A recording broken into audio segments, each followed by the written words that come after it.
গাজীপুরের কালিয়াকৈর প্রাথমিক বৃত্তি ফাউন্ডেশনের উদ্যোগে 85 জন বৃত্তিপ্রাপ্ত শিক্ষার্থীদের সংবর্ধনা ও পুরস্কার বিতরণ অনুষ্ঠিত হয়েছে।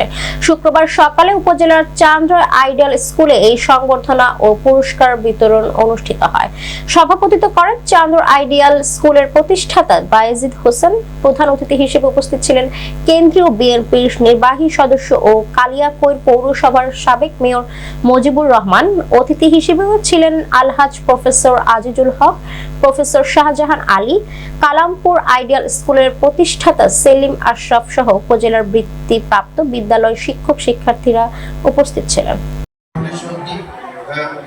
বিভিন্ন সময়ে যে তাদের কার্যক্রম পরিচালনা এবং মাদককে মন ভরে ঘৃণা করে আমাদের কাজের প্রতি তারা যেন একজন পৃষ্ঠপোষক হিসেবে তিনি রাত দিন পরিশ্রম করে গেছেন।